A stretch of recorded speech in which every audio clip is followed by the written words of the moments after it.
और देखिए, जैसा कि हम आपको बता रहे हैं कि पंजाब में एक ही रात में 2 जगह धमाके हुए हैं। जालंधर के बाद अमृतसर में भी धमाका हुआ है। आर्मी कैंप के पास ये ब्लास्ट बताया जा रहा है।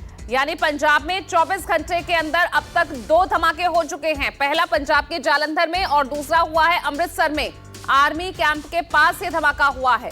इससे पहले जो जालंधर में धमाका हुआ वो बीएसएफ मुख्यालय के बाहर हुआ, और यहां अमृतसर में जो धमाका हुआ है वो आर्मी कैंप के पास बताया जा रहा है ये धमाका हुआ है। आर्मी कैंप के पास ये धमाका, 2 धमाके पंजाब में 24 घंटे के अंदर। अब लगातार पुलिस मामले की जांच में जुटी हुई है कि आखिर इन धमाकों की क्या कुछ वजह रही।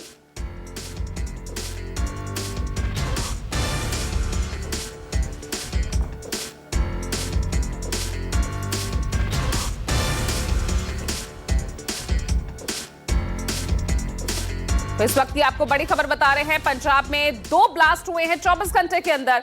पहला ब्लास्ट होता है जालंधर में बीएसएफ मुख्यालय के बाहर, और उसके बाद दूसरा ब्लास्ट होता है अमृतसर में आर्मी कैंप के बाहर। अब लगातार पुलिस मामले की जांच में जुटी हुई है कि आखिर क्या इन दोनों ही धमाकों में कोई कनेक्शन है, क्योंकि बताया जा रहा है जो बीएसएफ मुख्यालय के बाहर जो धमाका हुआ है वो किसी डिलीवरी बॉय की स्कूटी में हुआ है। हालांकि डिलीवरी बॉय से पूछताछ लगातार चल रही है, कोई नुकसान नहीं हुआ, लेकिन क्या कोई कनेक्शन हो सकता है। अब इस मामले की जांच, आखिर ये धमाका हुआ तो किस वजह से हुआ। तो पंजाब में 24 घंटे के अंदर 2 धमाके हुए हैं। पहला जालंधर में बीएसएफ मुख्यालय के बाहर, और दूसरा हुआ है अमृतसर में आर्मी कैंप के पास। अब लगातार इस मामले में जांच चल रही है, पूछताछ भी जारी है।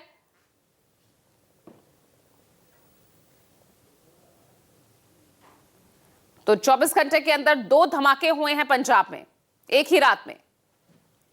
अब इनका आपस में क्या कनेक्शन है, क्या मकसद है, अब इसको लेकर ये तमाम वो सवाल है जिनका जवाब ढूंढा जा रहा है। पूछताछ चल रही है। जालंधर में जहां डिलीवरी बॉय की स्कूटी में धमाका हुआ है और उसी डिलीवरी बॉय से भी पूछताछ चल रही है।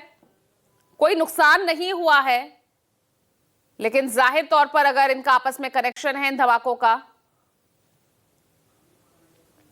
और अमित पांडे जुड़ गए मेरे सहयोगी ज्यादा जानकारी के साथ। अमित, इन धमाकों को लेकर क्या अपडेट मिल रहा है? क्या आपस में कोई कनेक्शन इनका निकल कर आया है?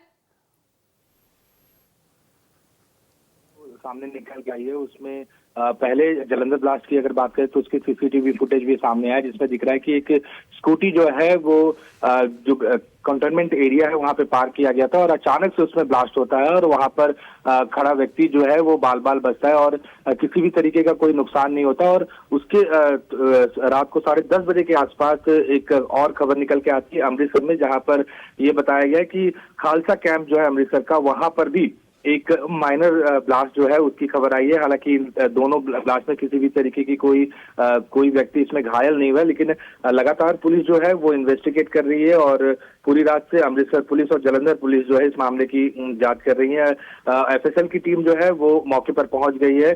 अमृतसर की बात करेंगे तो वहां पर बीएसएफ कैंप के बाहर ये जो है वो धमाका हुआ था, लेकिन अभी तक ये पुलिस की तरफ से ये कंफर्म नहीं किया गया ये किस तरीके का धमाका है, लेकिन लो इंटेंसिटी ब्लास्ट जो है वो बताया जा रहा है। दोनों ही मामले जो है वो काफी लो इंटेंसिटी है। हालांकि स्कूटी जालंधर का जो मामला है वहां पे स्कूटी मालिक जो है वो उससे पुलिस जो है पूछताछ कर रही है, और माना जा रहा है कि आज दोपहर तक इन दोनों मामलों में पुलिस जो है वो और भी जानकारी दे सकती है। वाकई में देखिए, एक ही रात में पंजाब में 2 धमाके होते हैं, और दोनों ही जो है एक बीएसएफ मुख्यालय के पास, दूसरा आर्मी कैंप के पास। तो जाहिर तौर पर सवाल खड़े हो रहे हैं कि किस तरह से यहाँ पर जो है जो जगह, जो लोकेशंस चुनी गई है, एक बड़ा सवाल ये है। तो अब ऐसे में जांच किस दिशा में आगे चल रही है? वहां तो डिलीवरी बॉय से पूछताछ है, और जो आर्मी कैंप के पास धमाका हुआ है उसको लेकर क्या अपडेट? वहां पर किस तरह का धमाका था, कैसे वहां धमाका हुआ है, और कोई किसी से पूछताछ इस मामले में चल रही है? बिल्कुल पूजा, एक चिंता का विषय है क्योंकि जिस तरीके से इससे पहले भी अगर हम बात करें तो पंजाब में कुछ इस तरीके की छुटपुट घटनाएं जो है देखने को मिली थी, लेकिन ये जो दोनों मामले हैं वो कहीं ना कहीं थोड़ा सेंसिटिव है क्योंकि दोनों मामलों में बीएसएफ को या यूं कहें मिलिट्री एरिया को जो है वो टारगेट किया गया था। चाहे अमृतसर की बात करें तो वहाँ खालसा कैंप है जहाँ पर ये दूसरा जो है वो ब्लास्ट हुआ।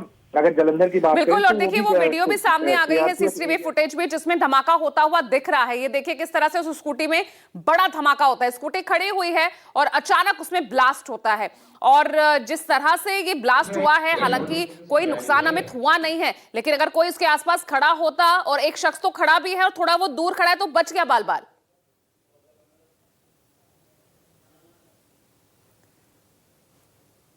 अमित,